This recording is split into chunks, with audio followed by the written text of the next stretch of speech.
Hey guys, welcome back to Baby Back Maniac. I have an exciting video for you guys today. I love this. I'm doing a brisket wrap test. Before I forget, thanks to Matador's Prime Steak for providing these briskets, and thanks to Lonestar Grillz for sponsoring this video. Y'all, this is gonna be fun. We've got 3 briskets, prime grade. They're 10 to 12 pounds each, roughly the same size.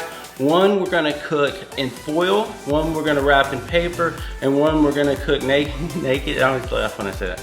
Naked the whole time, and at the end we're gonna see how they turn out. Now, we've done this before. In fact, I've got a playlist called Wrap It.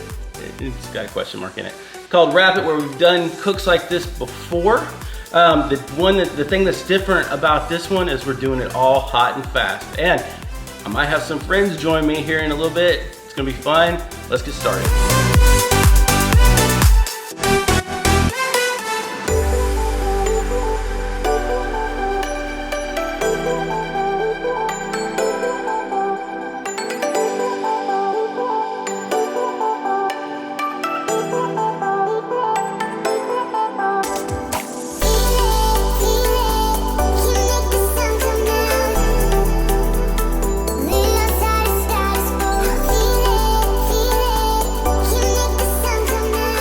Alright guys, here we are, and look who came to join me today.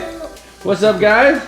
Howdy. We got Kenneth from What's New Barbecue. How's it going, y'all? And Troy from, what's the name of your channel again? T-Roy Cook. Cheers. Y'all know that guy? No, nobody knows that guy. So what have you guys been doing here? What do we got going so far? Well, me and Troy are here messing around with these 3 briskets. We're doing some black belt tricks that we learned from Harry Sue. Nothing but black belt tricks going on here. One of them, start with a really good rub. Harry Sue's rub, this beef is excellent. So that's the beef rub we're using today, right? Yeah, it's good stuff. Okay.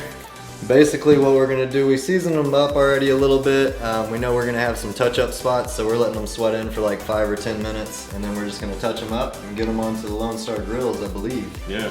So when you say touch up, you just mean hitting the spots that... We've all painted before. We've all painted before, so when you paint, you think it's great, you know, and then you take 2 steps back and you're like, no, I missed a spot. So, you know, we have to get in here and touch it up a little bit just to make sure every bite gets some flavor. It's gotta be good, right? I think it's gonna be great. All right. All right, so we're doing this cook hot and fast, which means we're cooking at 275 degrees Fahrenheit, and any temps above that, you're gonna get a nice Maillard reaction, and it's also going to caramelize the sugars that are in your rub, if you have sugars in the rub. But it's really gonna get that bark really, really nice and I'd say almost like a grilled type flavor, but really good bark. Also, when you're doing it this way, you'll notice that you'll get some pooling of some liquids from the brisket on the top side. Now, to prevent that from pooling, which is gonna hurt the bark in that area where it's pooling with liquid, get you some wood chunks, just some small wood chunks. Put these under the brisket. We use 2 per brisket, and mainly you're gonna see pooling on one of the ends, so either the point end or more than usual, the flat end.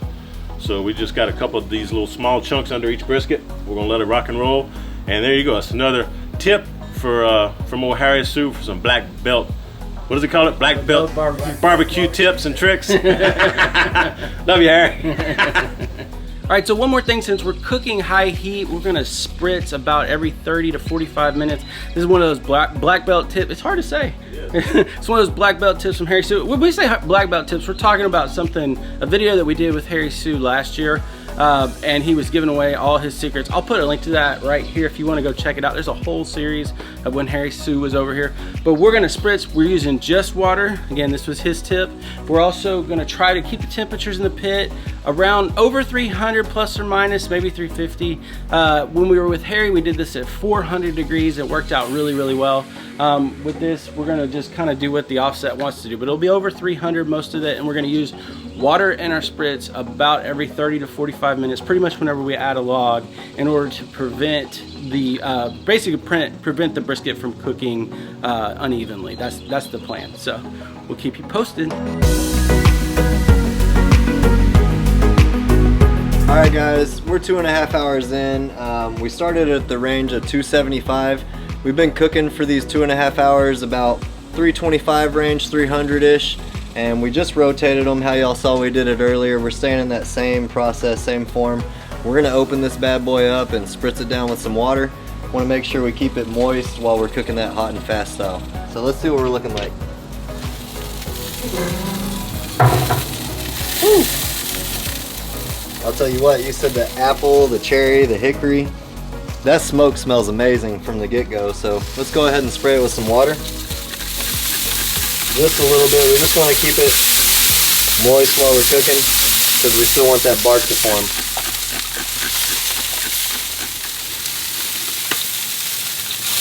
I think that's good. Keep it minimal. We're going to close it down. I don't know, maybe check on it in an hour and see what we're looking like. See what we need to do from there.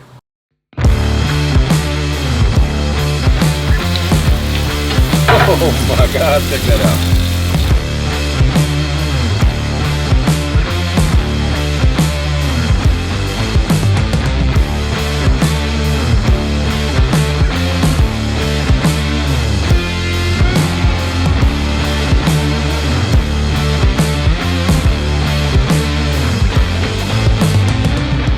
Doggy.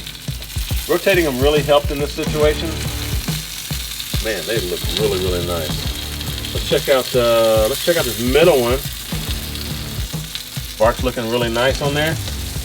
Not really a whole lot coming off. I think the bark's set. I think we're pretty close to wrapping. Let's kind of do a little probe test. I'm still on the middle one here. Yeah. Okay. Where we at? What's that say? About 160? 160? There you go. 161? There you go. We're in the stall, man. Yeah.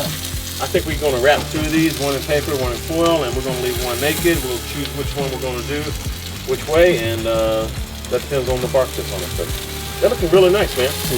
Yeah. All right, let's put them in some pans, bring them inside, and wrap them up.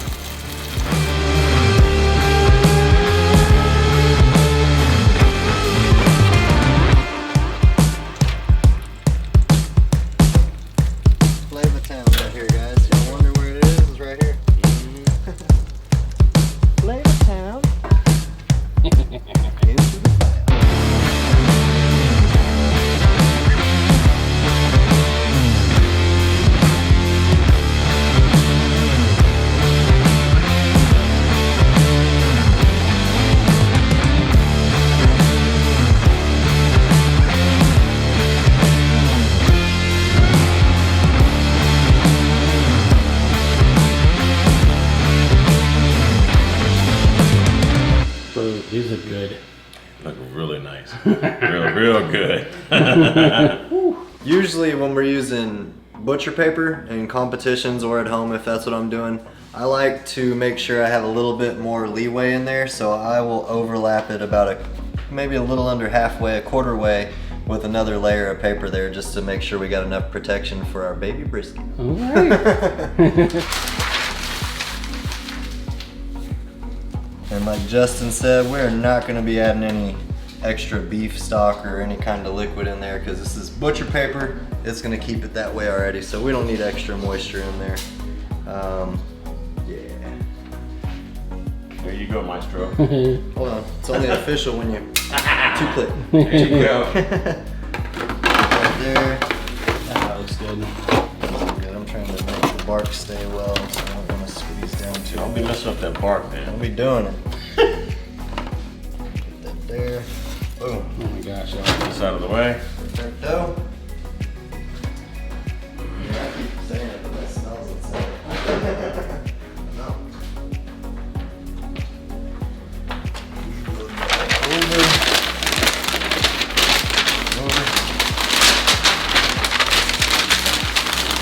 Over. Over. Down.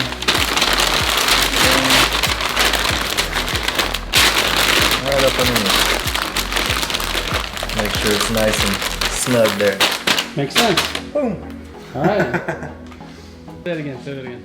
Can I just give her a shout out? Or? Yeah, do it. Just say it. Just say it.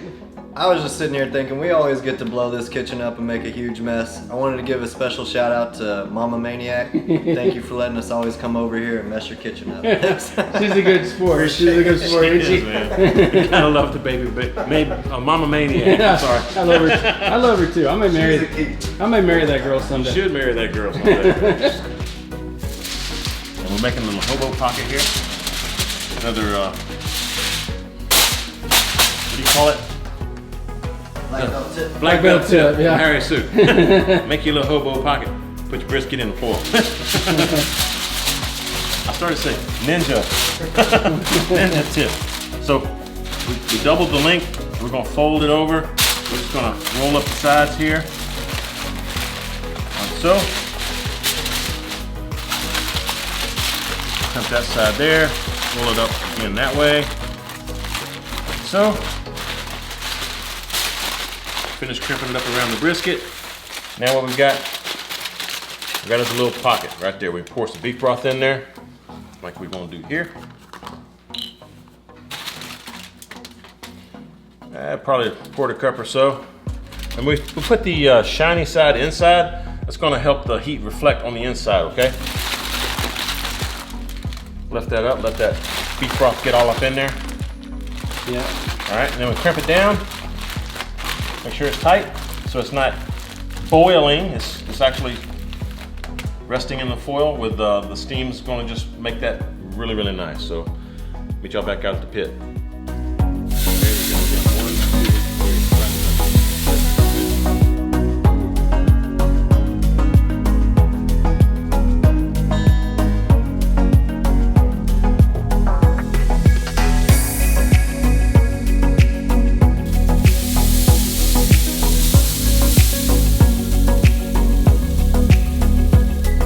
Folks, that's the first time we've done this on the offset. First time I've seen it done anyway on the offset with brisket hot and fast.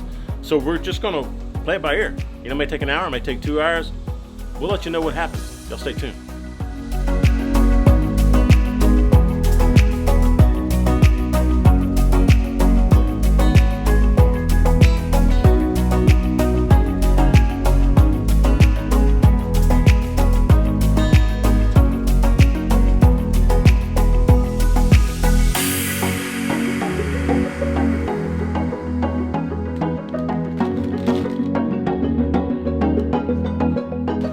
Ta-da! No. That looks good.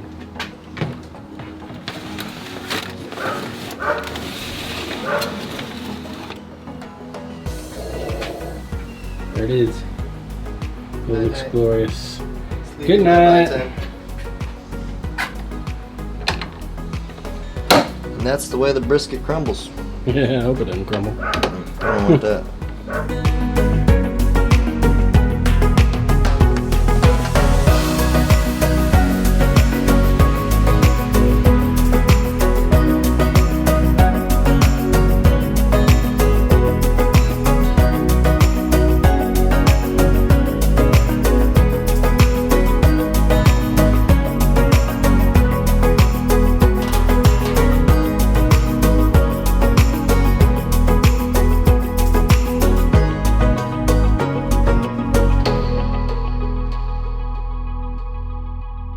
All right, guys, what we got here? All right, so in this one, we have the foil wrap brisket, and it took 6.5 hours to cook. We were cooking above 275 to the 325 range. Over here, this is the butcher paper wrapped. It took about 7.5 hours to cook total, and this is the one that we just let ride, and it just went naked the entire time. It took 7.5 hours as well. You know, if we weren't videoing the cook and looking and checking on it often to make sure all the color and bark was building so well, it probably would have took about an hour less, but that's where we're at. So that would have been, what did you say? Sorry, that would have been. This would have been 5.5, and these two would have been roughly 6.5. Okay, so it's hot and fast. Hot and fast, 275 to 325, right? Yeah. Normally 300 to 325. Yeah. That's the general range. All right, so what do we see here, guys? What do we see here? You want to start with the naked one? We got the naked one here. Yeah. This is if you like bark like me, this is what you're looking for, folks. All the way around, nothing but a nice bark. Really bark. Corner. A lot of smoke flavor probably, I'm guessing, but we haven't gotten to that yet. Yeah, this is gorgeous right here. I love that dark black bark on a brisket. I did too. Okay, so this is this one here. Yep, this one here we did the butcher paper, and you can see that the bark didn't build as well as you typically would like it to on here. There's a couple variations or reasons why that happened.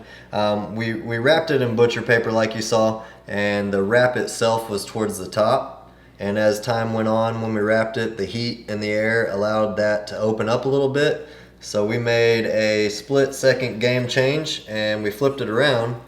But you can see that bark, you know, it was building, and it would, you know, typically build, but that happens. So basically the takeaway from this is when you're wrapping with butcher paper, it's always good to have the ends of that paper on the bottom so you can have that that weight of your meat sitting on there to keep it closed. Yeah, Makes sense. Put the seam on the bottom. That makes sense. Like Put the an seam on the- envelope. Yes. Yeah. And here we have the foil wrapped one. You can see there's some good bark building up. It's got some soft spots in there, but overall it's really good. And we can see the bottom part. It also did not allow a ton of bark to build up. And that's similar when you get moisture involved, and that's the end all be all. You're always gonna get your best bark by not wrapping, but when you get some moisture building up, that's gonna play into how your bark turns out.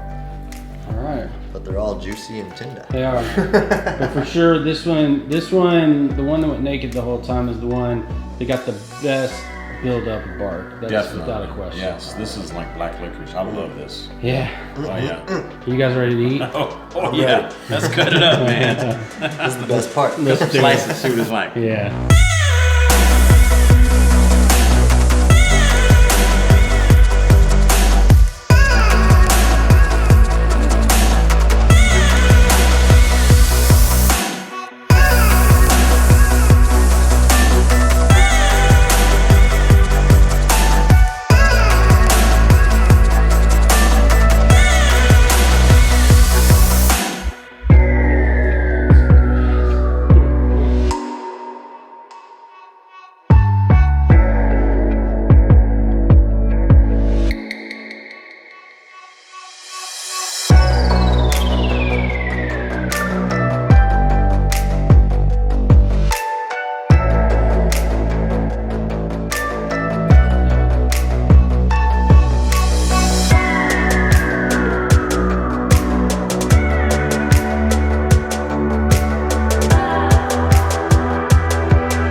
All right, guys, we have tried the brisket and we have some thoughts. But before I forget, I want to say thank you to Matadors for providing this meat. Thank you for Lonestar Grillz.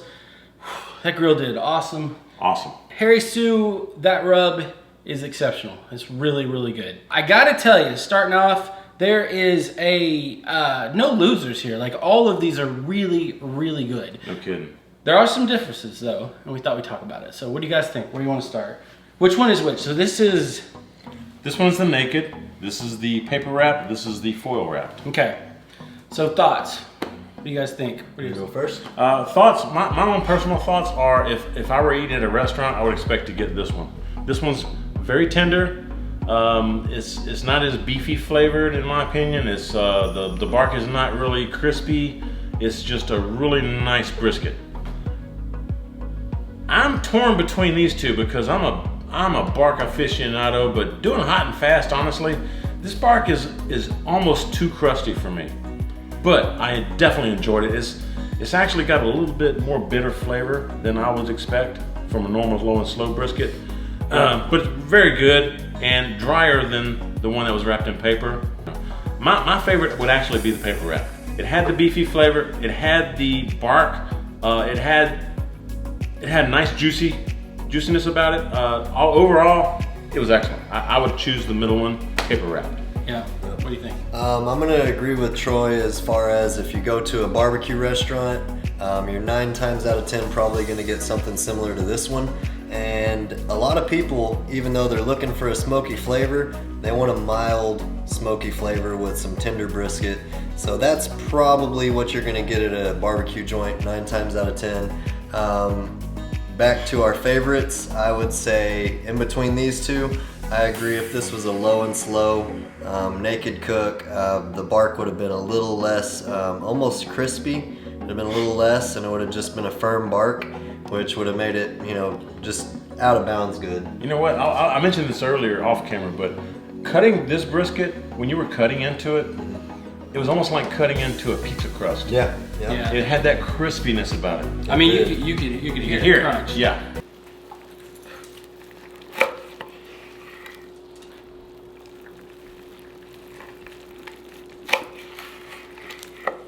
I'm sorry, interrupt. Go ahead. I'm sorry. You're good. I just You're good. wanted to point there because I thought about it. Yeah. I agree completely. We mentioned, you know, crispy. We mentioned, you know, sort of pizza crust-like. Mentioned pizza crust-like. A little bit more charred than what we typically look for. Walking away, I would be happy with this one completely. You got your bark. It built up pretty well, and it's really tender. So Nice smoke flavor too. exactly. But what I also want to point out is that smoke ring. Yeah. Yes. It's consistent through and through. So. Yeah, that was what I was gonna say. You kind of stole my thunder there at the last minute. That's all right. That's all right. But yeah, these smoke rings are absolute. They're identical. So. That's what you get on the offset. Yeah, it makes a big Like the difference. Lonestar Grillz. Like the Lonestar Grillz. Yeah. Yeah, it did a great job. I agree with these guys. This does taste like something that you would get more at a restaurant, and you know what? A good restaurant. Yes. Like this was good brisket. And again, it's one of those things where if this is the only one on the plate, it would have been fantastic. This isn't like some of those previous tests or experiments we've done where we've actually ended up with a loser. This is the least winner. It's a win-win-win. Totally. Brisket. Yeah. And I do agree with them. I think this has got the best crust, and it may be just a tad too much. And this, ironically, this is the one that we thought wasn't going to have as strong of a crust flavor, but it's the perfect balance because some of that smoke flavor did wash out on this one. Mm-hmm. Like, yeah, and this was, it was just the perfect, it was the Goldilocks of brisket. Mm-hmm. So It's a happy medium between naked and foil. Yeah. So paper. Paper's the winner. Paper's the Butcher winner for the paper win. for the win. On this unique, hot and fast cook Right? with some On an offset. on an offset. Never seen it done before, so Justin, I appreciate you having me over to do this special cook. Yeah. Completely. Yeah. Yeah, and thank you guys for helping me out with this. I was really tired today. I didn't sleep much last night, and this is one of the days where I just relied on my guys here, and they helped me through this. I really appreciate it. What? You look like you're gonna say something. I was gonna say something. Yeah, your mileage may vary on your own offset, but for what we had to use today as a cooker, this is what we came up with. Give it a try yourself. You won't go wrong. I mean, it's going to be fabulous any way you go. Absolutely. So now, What's New Barbecue is the name of his channel. T-Roy Cooks is the name of his channel. Please check that out. I will put a link. I'll put a link in the corner to the previous wrap tests that we've done. These clowns. love you, man. Love you, man. So yeah, another great experiment. Harry Sue's rub. This was the beef rub. I don't know if we totally clarified that. He's got a whole line of rubs. This was his one specific to beef. And I will say this: if you're one of those people that taste rubs before you try them, don't.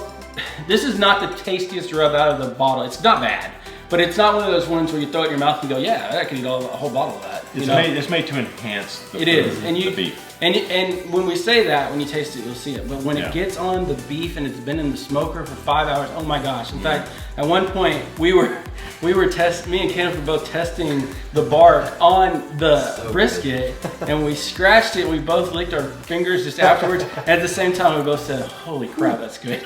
So, and we didn't plan that. I wish we'd have gotten it on camera. Good job, Harry. Yeah, good stuff. That's some good rub, stuff. completely. So thank you guys for watching. I love you, and we will see you in the next one. Cheers. Cheers, everybody.